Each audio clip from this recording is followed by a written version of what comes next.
ये सिर्फ लाल पत्थर से बनी कोई इमारत नहीं है। इसका बनना इतिहास में एक बड़ी घटना थी और इसने अपने निर्माण से लेकर अब तक ऐसी ऐसी घटनाओं को देखा है जिन्होंने इतिहास का रुख बदल दिया।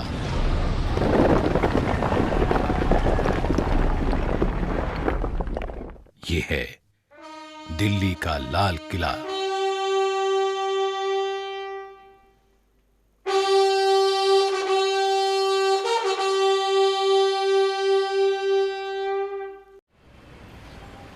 दिल्ली का वो हिस्सा जो पुरानी दिल्ली कहा जाता है, वहीं इतिहास के पन्नों को पलटता संभालता लाल किला आज भीड़ भाड़ वाले इलाके से घिरा है।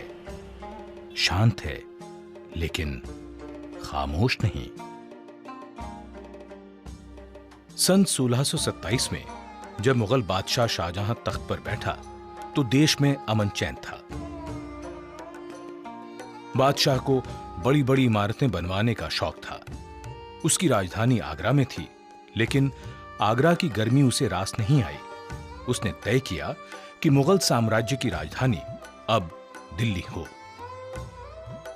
काफी सोच विचार के बाद तालकटोरा बाग और रायसीना पहाड़ी का चुनाव नए शहर के लिए किया गया, लेकिन बादशाह के दो नामी कारीगर उस्ताद हमीद और उस्ताद अहमद ने यमुना के किनारे खुले मैदान को किले के निर्माण के लिए बिल्कुल सही बताया।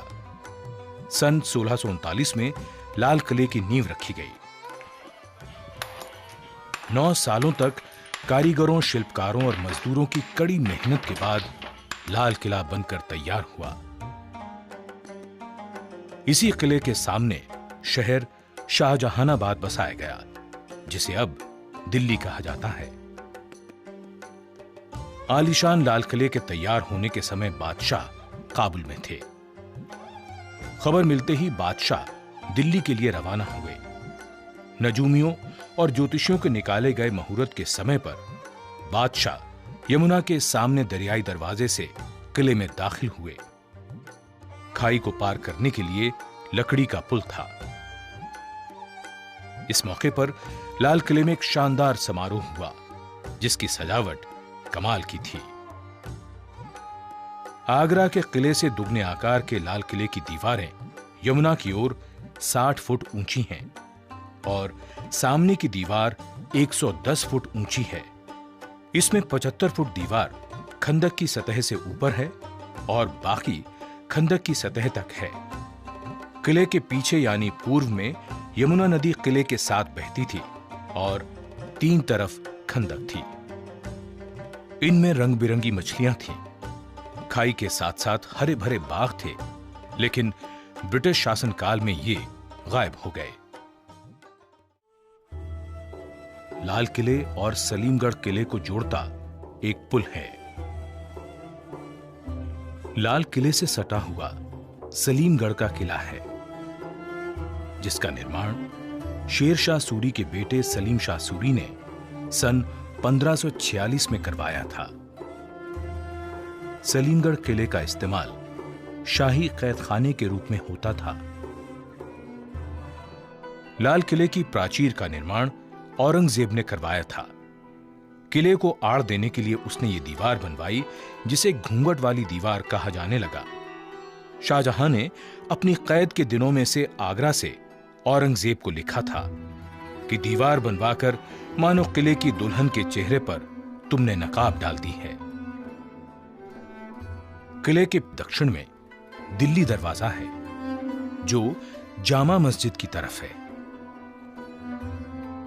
बादशाह इसी दरवाजे से नमाज पढ़ने जामा मस्जिद जाया करते थे।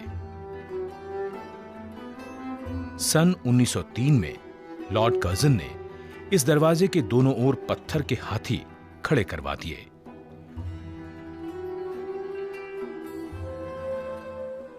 किले के 5 दरवाजे थे, लेकिन लाहौरी दरवाजा मुख्य दरवाजा था। यह दरवाजा चांदनी चौक के ठीक सामने पड़ता है। लाहौरी दरवाजे से प्रवेश करते ही छत्ता बाजार शुरू हो जाता है।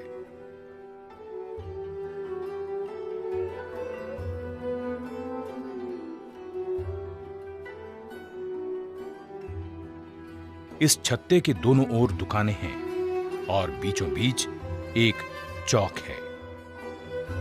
किसी जमाने में यहां हर किस्म का सामान बिकता था। आज ये बाजार सैलानियों के लिए बड़ा आकर्षण है।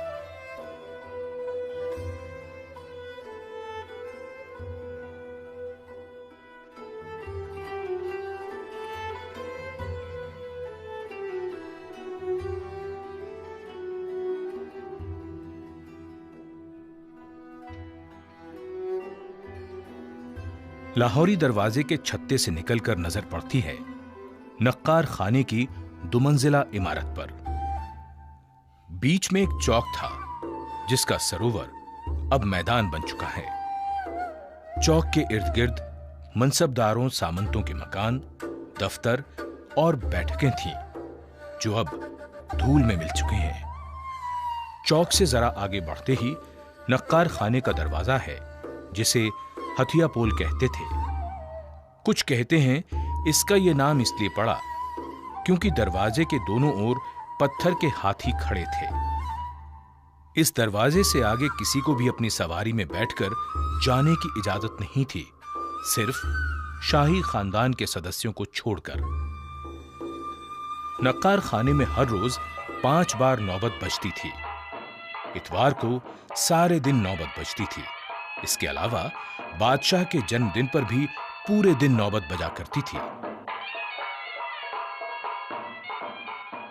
2 मंजिला नक्कार खाने का दालान 70 फुट चौड़ा और 46 फुट ऊंचा है, जिसके चारों कोनों पर बुर्जियां हैं। इसी नौबत खाने में मुगल बादशाह जहांदार शाह और फर्रुख सियर को कत्ल किया गया था। नक्कार खाने से सामने नजर जाती है दीवाने आम की ओर। इसने वो शानो शौकत, वो दौर भी देखा जब किले में बादशाह के पहली बार आने पर जो जलसा हुआ, तब यहां चांदी के खंभों पर दल बादल नाम का एक आलीशान शामियाना लगाया गया था, जिसकी कीमत उस समय 1 लाख रुपए थी।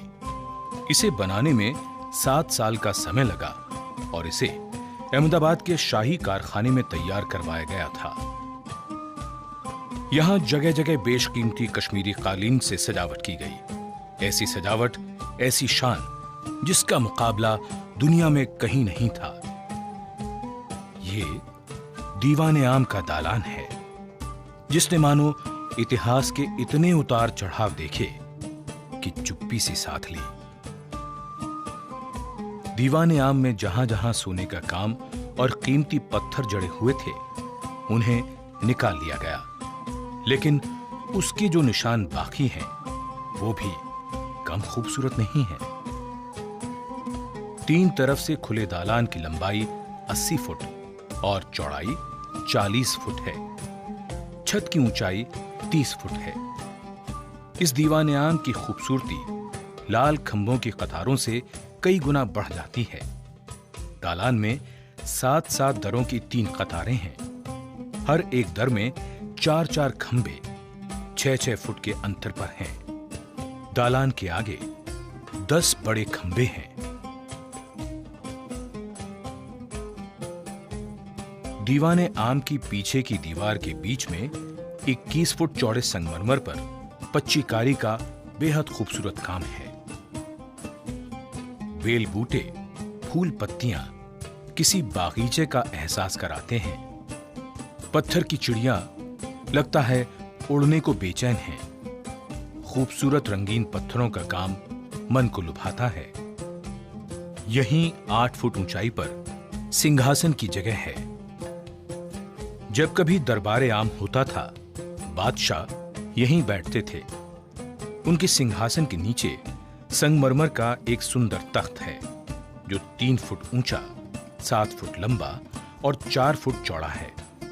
इसी तख्त पर खड़े होकर वजीर बादशाह से निवेदन करते या कोई अर्जी पेश करते थे। इस तख्त का खूबसूरत महंगा काम लोग ले गए। दीवाने आम में बेहद खास मौकों पर तख्ते ताऊस लाया जाता था, जिस पर बादशाह बैठते थे। दीवाने आम के उत्तर में सहन से निकलकर दरवाजा था, जिसे लाल पर्दा कहते थे। वहां से नदी की दीवार की ओर दीवाने खास, हमाम, मोती मस्जिद और बादशाह के निजी मकान थे। यहीं से रंग महल और जनान खाने को रास्ता जाता है। इसी के उत्तर की ओर मशहूर हयात बख्श बाग था, जिसका अब नामो निशान भी नहीं है।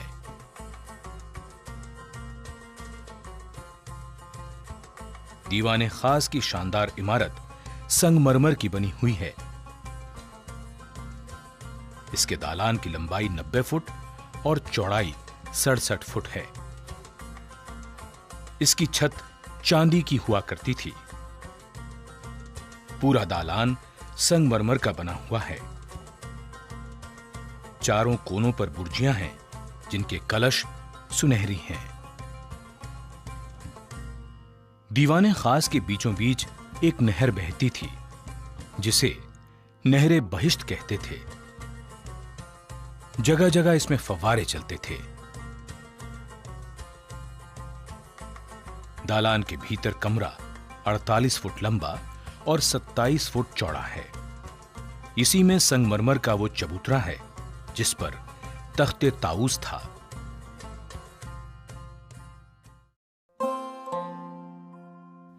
इसी दीवाने खास में लिखा है, अगर फिरदौस पर रुए जमी अस्त, हमी अस्तो हमी अस्तो हमी अस्त। यानी यदि पृथ्वी पर कहीं स्वर्ग है तो वो यही है, यही है, यही है। तख्ते ताऊस हीरे जवाहरात से जड़ा सिंहासन था, जिसमें ठोस सोने के 6 पाए थे। इसमें जवाहरात, मोतियों और नीलम से जड़े 2 मोर थे। तख्ते ताऊस की कीमत का अंदाजा 17वीं सदी में भी करोड़ों रुपयों में लगाया गया था। दीवाने खास वो जगह है जहां मुगल बादशाह मोहम्मद शाह से नादिर शाह मिला। ईरान का राजा वही नादिर शाह जिसने दिल्ली को लूटा, तख्ते ताऊस ले गया और यहीं धोखे से बादशाह से पगड़ी बदलकर कोहिनूर हीरा भी हथिया लिया। यहीं जनवरी 1858 में आखिरी मुगल बादशाह बहादुर शाह जफर पर मुकदमा चलाने का अंग्रेजों ने ढोंग भी किया। शाहजहां के वैभवशाली दिनों से लेकर अंग्रेजी शासन तक कैसे कैसे दिन देखे हैं इस लाल किले ने।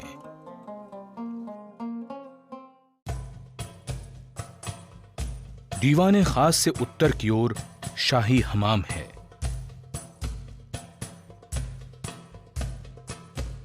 हमाम में 3 बड़े कमरे हैं, जिनमें स्नान के लिए हौज हैं।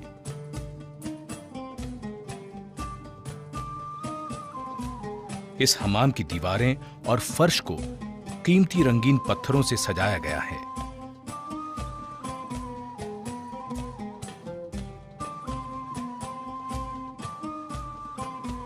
ठंडे और गर्म पानी की यहां व्यवस्था थी।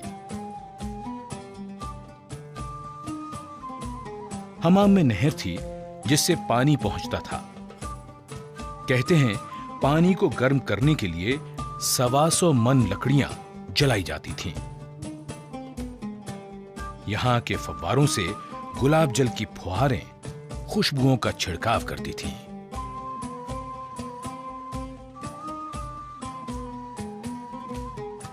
हमाम से उत्तर की ओर बहादुर शाह का बनवाया हीरा महल है।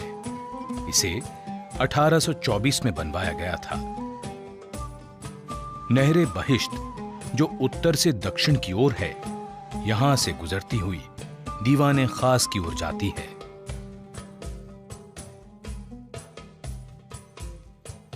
शाहजहां के बनवाए लाल किले में औरंगजेब ने मोती मस्जिद का निर्माण करवाया।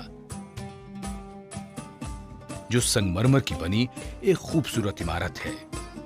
ये बादशाह और उनकी बेगमों के लिए बनवाई गई थी। मस्जिद में दाखिल होने के लिए पीतल का दरवाजा है। मस्जिद के तीनों गुंबद संगमरमर के बने हुए हैं। सन 1842 में बहादुर शाह ने जफर महल का निर्माण कराया, जो लाल पत्थर का है। यह मेहताब बाग के हौज के बीचों बीच है। इसमें आने जाने के लिए एक पुल भी था। 1857 के बाद यह हौज फौजियों के तैरने के लिए बना दिया गया। दीवाने खास के दक्षिण में संगमरमर के बने खास महल के बीच से नहर बहती थी। तस्बीह खाना, ख्वाबगाह और बड़ी बैठक इस संगमरमर के महल की 3 तस्वीरें हैं। तस्बीह खाना बादशाह के एकांत क्षणों में इबादत का गवाह होने के साथ वैभव का भी प्रतीक है। यहां दीवार के बीच में संगमरमर का तराजू है और वहां लिखा है मीज़ाने अदल, यानी न्याय का तराजू। तारों का झुरमुट तराजू को घेरे हुए है और इसी तारों के झुरमुट से निकलता हुआ चांद भी देखा जा सकता है। पच्चीकारी और खूबसूरत जालियों का शिल्प बरबस ही मन को मोह लेता है। तस्बीह खाने में से शयन कक्ष का रास्ता है। इन सभी कमरों में पच्चीकारी का खूबसूरत काम है। जगह जगह कीमती पत्थर और नगीने लोग निकाल कर ले गए। नहरे बहिश्त में बने संगमरमर के हौज में फूल पत्तियां पच्चीकारी की शक्ल में बिखरी पड़ी हैं। इनके बारीक सुराखों से फव्वारे निकलते थे। नहरे बहिश्त यहां से आगे रंगमहल की ओर चली जाती हैं।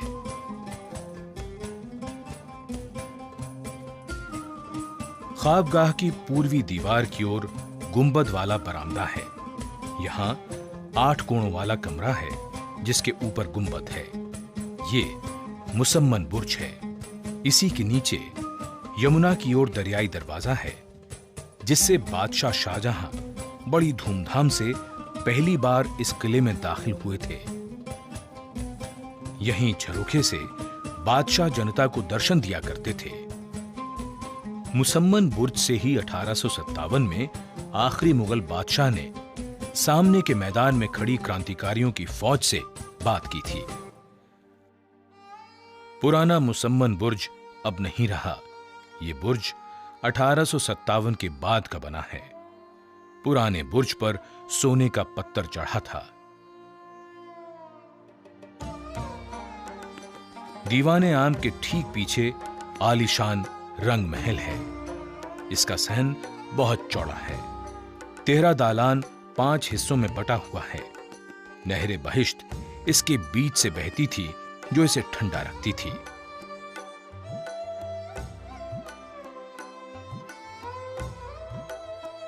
यहां फव्वारे थे। खिले हुए कमल की शक्ल में संगमरमर का एक हौज है।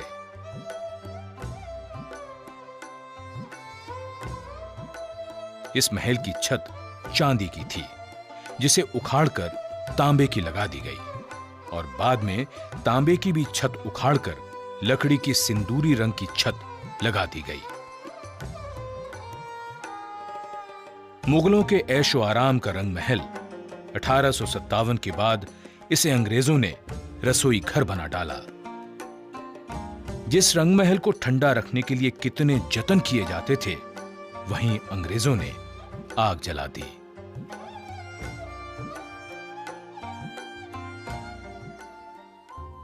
मुमताज महल बड़े महलों में से एक था, जिसकी छत के चारों कोनों पर सुनहरी छतरियां थीं, जो समय की मार नहीं झेल पाईं। 1857 के बाद इसे कैद खाने में बदल दिया गया। अब ये संग्रहालय बन चुका है।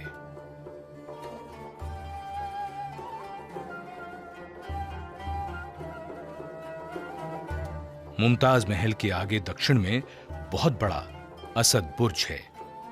1803 के एक हमले में इस बुर्ज को बहुत नुकसान पहुंचा था, लेकिन अकबर सानी ने बाद में इसको ठीक करवा दिया।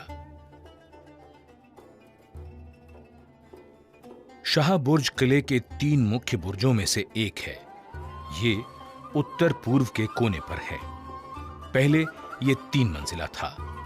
गुंबद 1857 की क्रांति में जाता रहा। किले में हर जगह पानी जाने के लिए खिड़कियां इसी बुर्ज में हैं।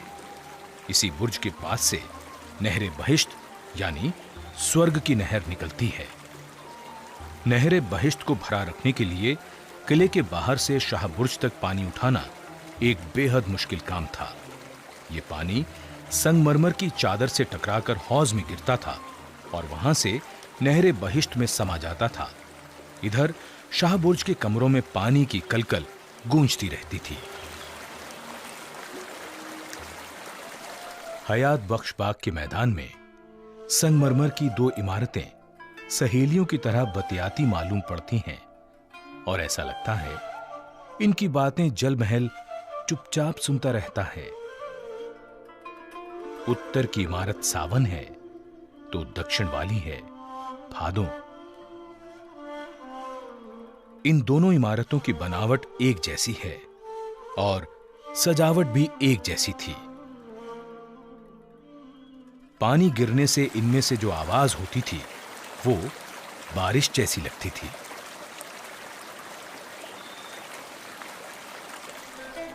लाल किला मुगलों के जमाने से ही सत्ता का प्रतीक रहा। मई 1857 में जब अंग्रेजों के खिलाफ विद्रोह हुआ, तब क्रांतिकारियों ने आखिरी मुगल बादशाह बहादुर शाह जफर के नेतृत्व में आजादी के पहले आंदोलन का बिगुल यहीं से बजाया था। 1857 में जब लाल किला अंग्रेजों के कब्जे में आया, उसके बाद इसमें बहुत सी तब्दीलियां आईं। किले की कई इमारतों को ढाकर फौजियों के लिए बैरक बनवा दी गईं। लाल किला अब बादशाह का आलीशान महल नहीं रहा, वो अब अंग्रेजी फौज की छावनी बन गया था।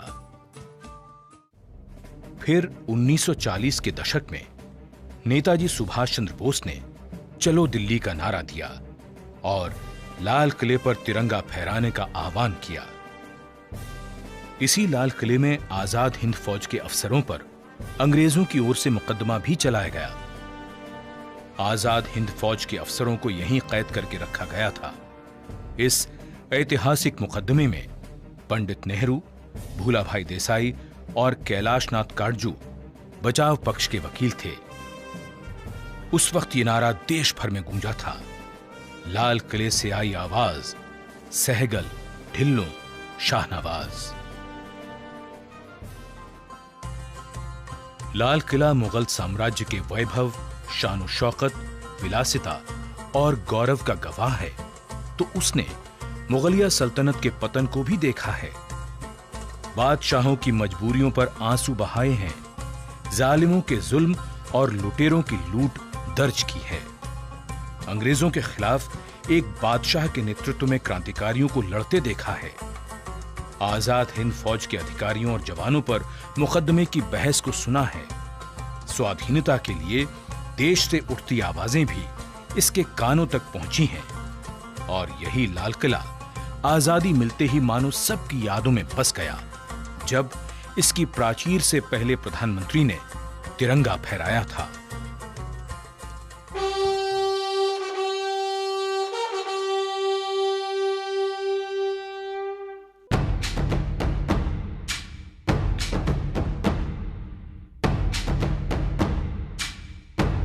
वक्त के कितने दौर गुजर गए, लाल किला हर दौर में अपने आप को जैसे ढालता चला गया।